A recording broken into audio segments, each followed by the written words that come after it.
For me, self-care is eating good quality, high quality food. And regenerative agriculture is one of the finest ways I've come across so far to arrive at that place. Are you wondering how you can learn more about food? Well, you're in the right place. This is the Chakula podcast, brought to you by the Root to Food Initiative, a show that celebrates authentic Kenyan dishes and serves you hot conversations about food in Kenya from an economic, social, and political lens. Sema nasi kwenye social media at Root to Food on Instagram, at Root to Food on Twitter, and Root to Food on Facebook. And now, here's your host, Felistas Mwalia. Hello and welcome to the Chakula podcast. We have been having interesting chats around all matters of food. Today we will shift gears and talk about a positive development in our food realities called regenerative farming. I'll be speaking to Kai Njeri via Zoom, a conservation enthusiast, regenerative farmer, and food systems designer. Karibu sana Kai. Asante. It's good to be here talking about this. You had mentioned something on how you ensure you plant something everywhere you go to. Tell us more about who Kai is and what she does. Yes, I think of myself as a pollinator in many ways. And I love to leave living plants everywhere I go. So it's one of my favorite gifts to give, a herb, seedling, a tree seedling, something everywhere I go. So I am, like you said, I'm a regenerative farm and food systems designer. And in 2007, after the post-election violence, I was very, very unnerved by, the how slowly we recovered.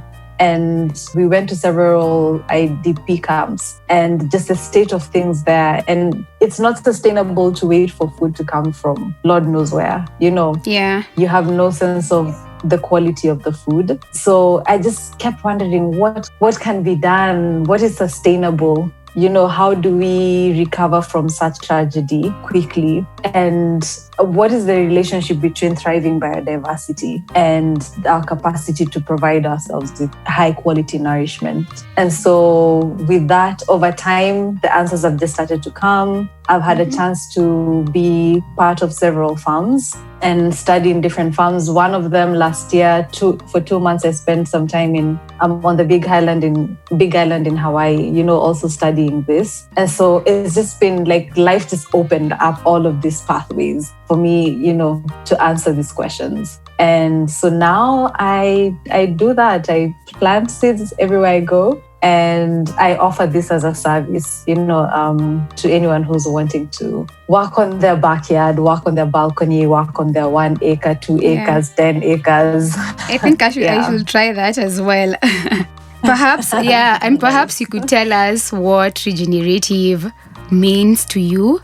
So regenerative agriculture is approaching agriculture from an ecosystem perspective. So the awareness that the health of the soil highly determines the health of the food you produce from there. It highly determines the quality of water you're interacting with. It highly determines everything. The soil is what is holding up all of us. This entire global ecosystem is based on the health of our soil. And so the regenerative, there's a quote I had somewhere, I don't even remember it, to be honest, but it was something along the lines of the commercial farmer grows their crops, a natural farmer grows the soil, because they know that healthy soil inevitably means healthy plants. And not just health in regards to quantity, because I feel like that's the direction we've taken. For sure. Yeah, we just want big farms, mashamba, full of, the size of, mahindi or the size of your forearm. Yeah. But then we're not thinking about the quality of that maize. It's totally about the two, the point of intersection of the two, and the secret, and all of our attention has to be on growing the soil, the microbes in there, the worms and the bugs, and just making it a happy place. What you're trying to say is working with nature? And yes. Yeah. Is it different from organic farming? Not necessarily so. One, because the regenerative farmer is by necessity an organic farmer. And yet I have come across organic farmers that are almost primarily monoculture farmers who, will grow one or two plants. It will be, the usual maize and beans still. Yeah. Or tomatoes, or, and they're growing that organically. The difference between that and the vaster perspective of the regenerative farmer is that they are coming at this from an ecosystem perspective. So they're looking at, okay, so we need the soil to be healthy. That doesn't just mean getting the organic fertilizer. Let's look at companion planting. Let's look at gilding. Let's look at composting. Let's look at the source of our water. Let's look at, so it's a very dynamic space that the regenerative farmer exists in. There's always several factors that are being considered. And I think organic farming is one of the ways, that we step into regenerative farming.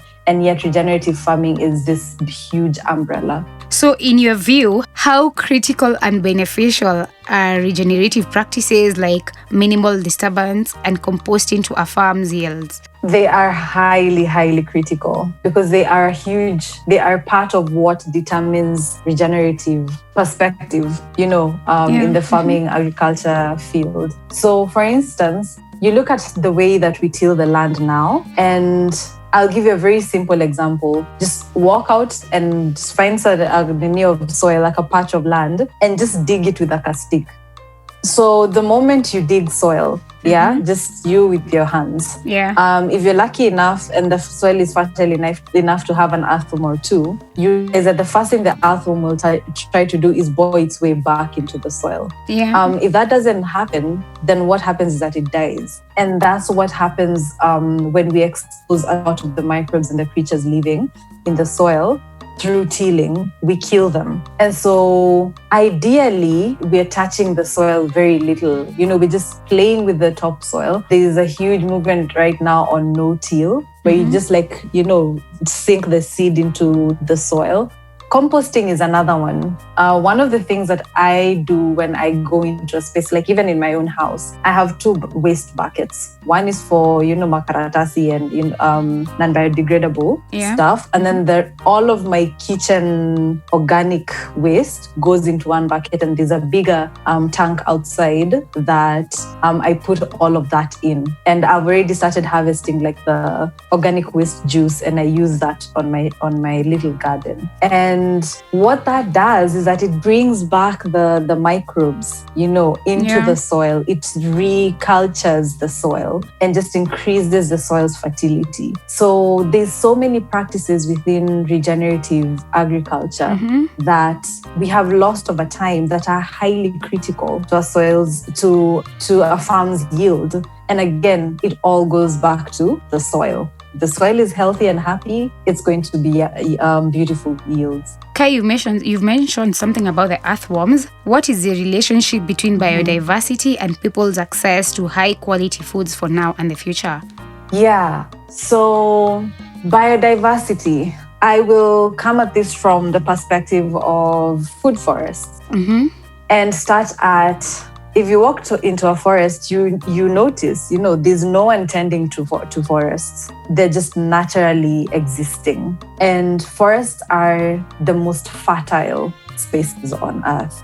And a huge part of why that is the case is because there's all of these layers of plants, all of these canopies. There's so much activity going on in the soil. The top soil, the top layer of the soil is thick. The ground in a forest is like layers and layers of different dead leaves, and all you need to do is lift it kidogo and there's all of these bugs scurrying about in there. And you look at the trees you have in a forest, even the tree that you planted in your own farm, find it in a forest, it's about 3 times, 4 times the size, because a forest is highly biodiverse. All of the animals that come through the forest will have what they need to eat and then some, And so when I'm approaching farming space, I look at it from that perspective. How do we create the bridge between biodiversity and meeting our food needs? Because I realized that if our spaces are biodiverse, if we have the bugs in the soil, we have the chicken that will come in, what's it called? Pollinators. I don't know kuchakura in English.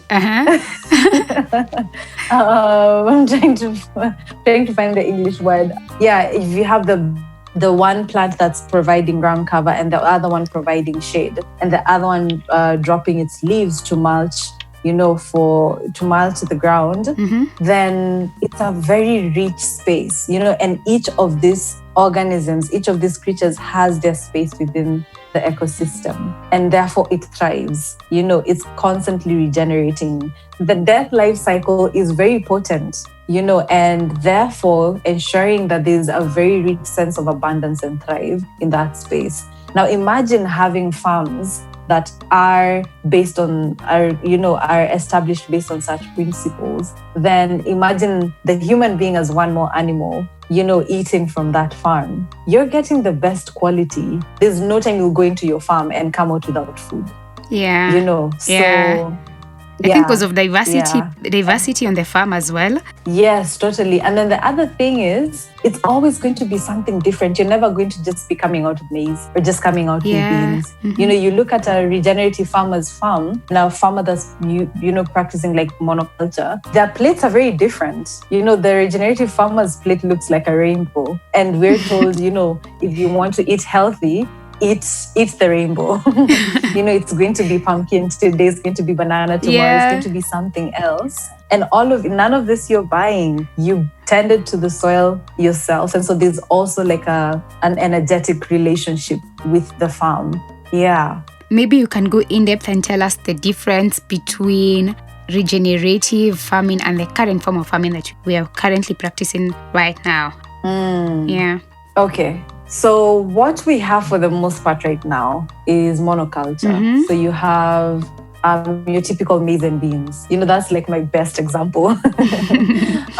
You have a tract of land, you buy a piece of land, and then you have a tractor come through, do this heavy tilling, and then you come through and pour your fertilizer or your pesticides or whatever. And then you plant the seed that you bought that is chemical treated.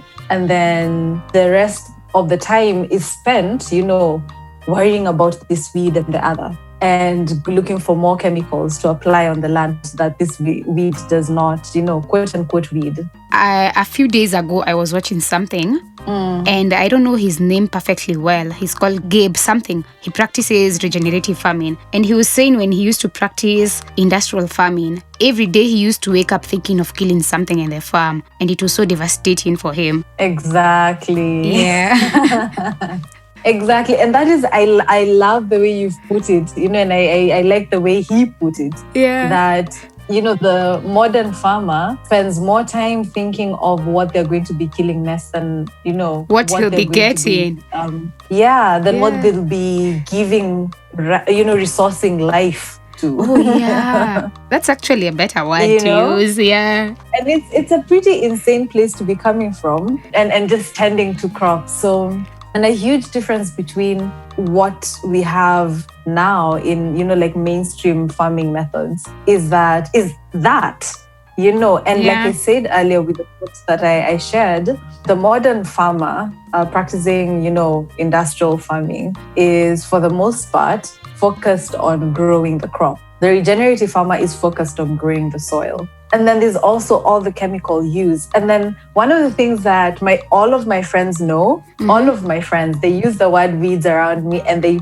look at me to see if I caught it. Because I tell them the word weed is a representation of human ignorance. Because there's not one single plant that is in itself a weed. Every plant has its space in the ecosystem, but because of our farming methods, we consider some plants weeds and then some plants beneficial, but the plants themselves are not weeds. You find, like, my family lives in Tanga, my mom and my bro and my father. Yeah. They live in Tanga, and you go to the market and they're selling blackjack. Wow. Yes. When I'm there, I eat, like, these 4 veggies they'll be selling at the market that in Kenya are getting pulled out of the ground. because there are weeds. There, it's a vegetable. So you see, it's really, even our idea on weeds is really a show of our ignorance. And I feel like that's the difference between regenerative farming and let's say industrial farming or, mainstream modern day farming. Where are you against industrial farming? What are the impacts of industrial farming? Ooh, we may have to get another podcast for this one. But I'll do just summarize it. Version. Yeah.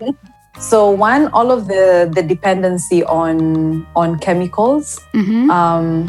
Two, like we said, it is more about killing, than it is about resourcing life. Yeah. And then what it is doing is that because it's creating addicts of the crops that are coming out of it. We now have crops that cannot do well, cannot thrive without this pesticide, this chemical, this fertilizer that has to do what. Now, if you convert that to a human being, if a human being can only thrive if they have this drug and that other drug and that other drug, so that's what we call an addict. Yeah, actually. If this is the food we're putting into our systems, if this is the food that is determining our cells' capacity to generate life, then we are inevitably becoming addicts of something. Look at the cancer rates right now. Look at how many young people are suffering from diseases that our great-grandparents in their 80s didn't suffer from. Yeah, yeah. And look at how fast children's cancer wards are growing, how much funding is going into such spaces. And a lot of it comes back to the food, our interaction with our food. We are what we eat, so that is my beef. And it's big. I have a huge bone to pick. Yeah. Okay. So how effective has regenerative farming been in its role of reversing the growing concern across the world as regards to climate change?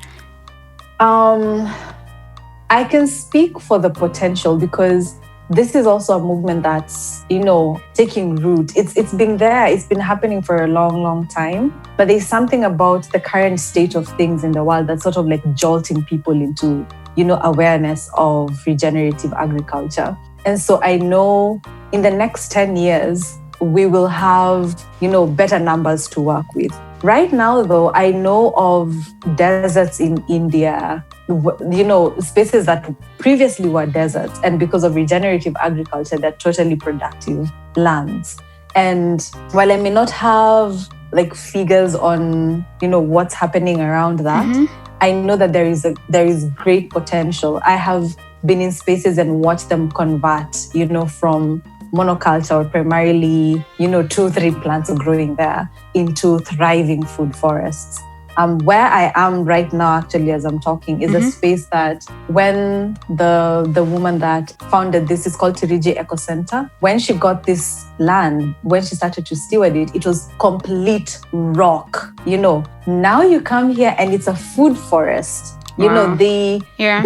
We get our food, we get the food we eat in the kitchen on a daily from the farm, and so I can speak to the changes that I have seen, that I've been part of. And I know as we continue to grow aware of this, then we're going to begin to see some real large-scale changes in the world. With the current pandemic, we are getting more cautious on the importance of food to boosting our immunity. What is the place of regenerative agriculture in individual and community health? I will start by saying this, and again, I dropped history so fast because I'm terrible with names and dates and things, but I remember the stuff, and I have a quote. And I base a lot of what I do, on that. Let your food be your medicine and your medicine your food.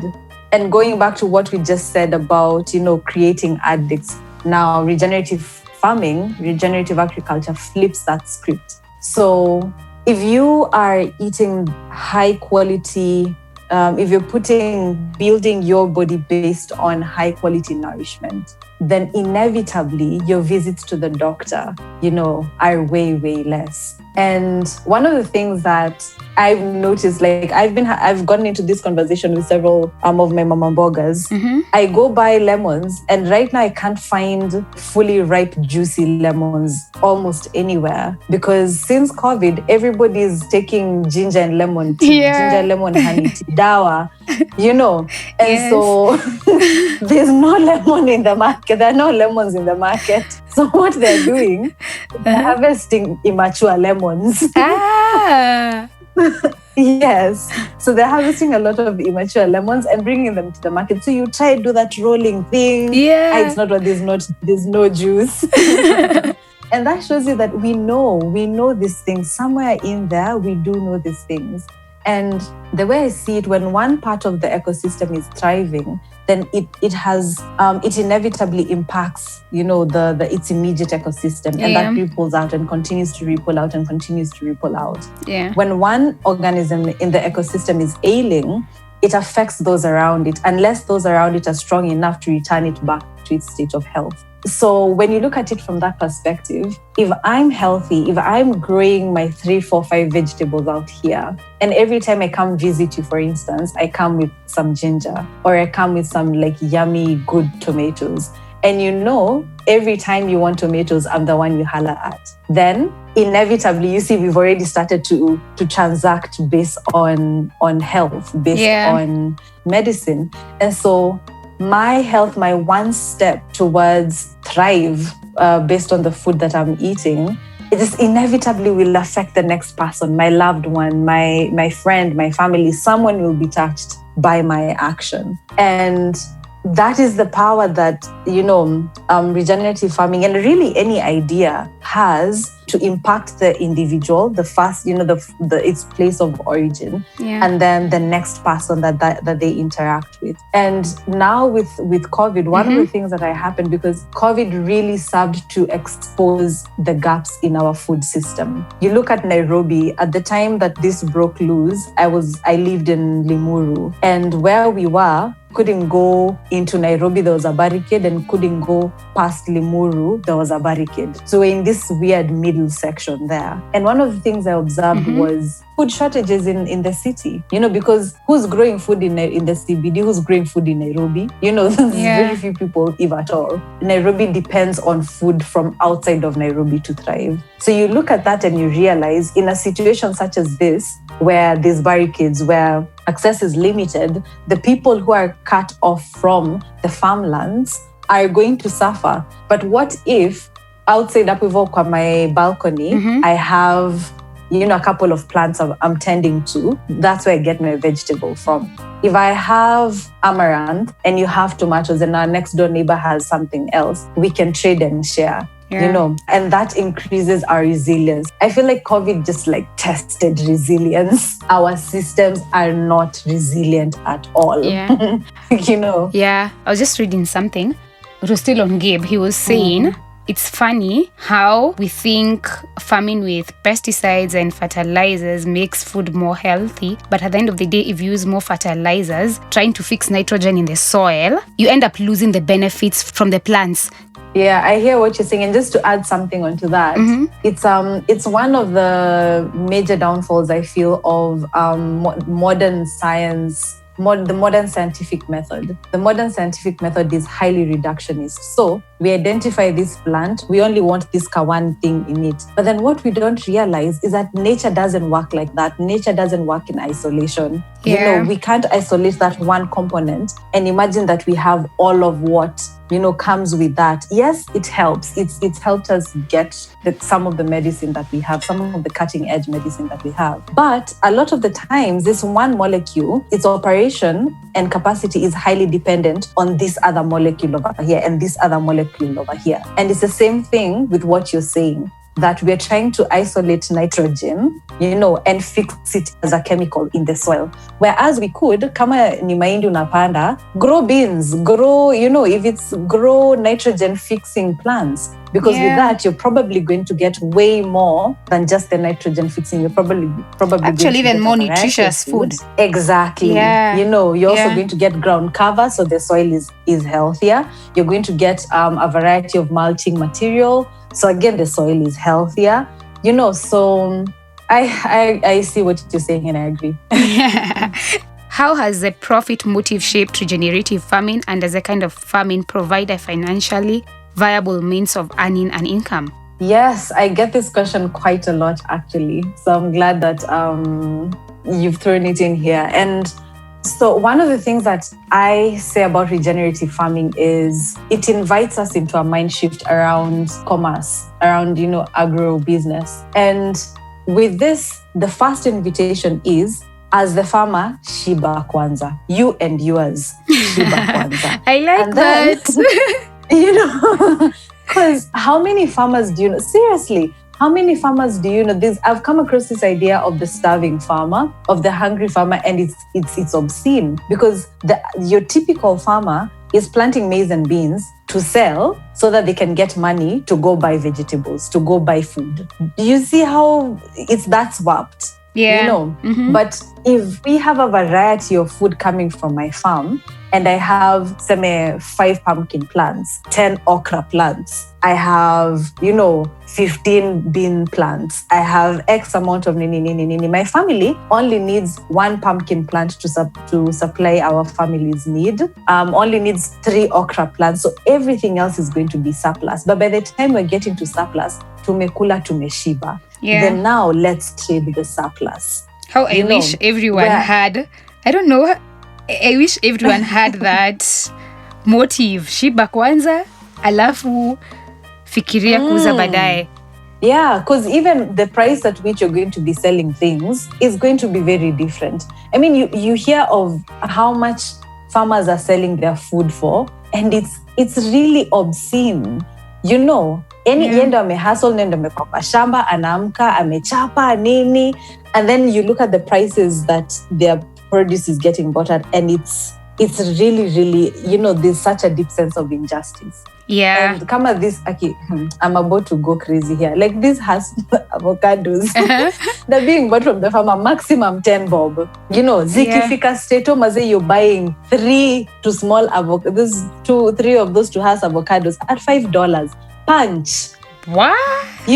Our food systems are quite warped right now. And at the end of the day, the farmer is one who suffers the most. So what if the farmer decided, mi naanza na tumbo yangu na tumbo ya familia yangu? We want the best quality nourishment, Yeah. Hata akiuza hiyo pumpkin yake, ataringa kidogo because anajua, I grew this, I tended to these plants. This is good quality pumpkin you're getting. Ongeza hiyo 20 bob. Yeah. Yeah. Ukienda ukate hiyo malenge ukule, mazee hautaogopa kuongeza 20 bob next time, because you actually realize is that between that pumpkin and the one you bought in the market from Lord knows who, Lord knows where, Yeah. So there's a sense of pride as well, that returns to the farmer who is the regenerative farmer, that I feel like farmers have lost over time. Ukulima is this thing that mtu ambiwa soma usikue mkulima. I know, gosh. Who is feeding us? Where are we getting our food? We need to empower our farmers. Yes. That's my perspective on commerce around farming. And that's on from small scale to like medium scale. Large scale, it's still the same idea, feed you and yours. And then on larger tracts of land. So I've had several people come to me and they're like, okay, I have 10 acres. Usually I grow this 1 or 2 crops. Your idea, I really like the sound of it. I like the philosophy of it, but it sounds really out there. And I tell them, do this. Don't convert the entire farm. Start with taking out an acre. Start with an acre, start with half an acre, and just put these ideas into practice. Let's work together to put this into practice. Let's see what you think. Let's look at the soil health. Let's look at the quality of the plants coming out of there. If what you plant is, if what you cultivate rather is maize, let's plant some maize on this piece of land as well. See what the difference is between these two crops. Then let's see, what we do. If you want to expand to 2 acres, expand to 3 acres, expand Ivo. So I say start, experiment. At the very least, allow ourselves to experiment. Oh, thank you so much for your insights. Any last words from you as we end the show? I just established an entity around to hold up the work that I do, and it's called Kai Njeri's Edible Forests. Mm-hmm. And the tagline is, it's a love language. And the way I see it, it truly is a love language, how we tend to ourselves in regards to the ways that we nourish our bodies, how that contributes to our mental health, how that contributes to our reproductive health, how that contributes to the health of the environment within which we exist, how that contributes to the global ecosystem. And for me, self-care is eating good quality, high quality food. And regenerative agriculture is one of the finest ways I've come across so far to arrive at that place. Oh, thank you. Thank you. Thank you so much for your insights, Kai. I've actually learned so much. Thank you to our listeners for tuning in. I hope you tune in again next week for more exciting conversations around food. Follow us on SoundCloud, like, share, and leave us a comment. Subscribe on Apple Podcasts. Also rate and review. If you have any questions, write to us on info@roottofood.org. Thank you. Bye-bye.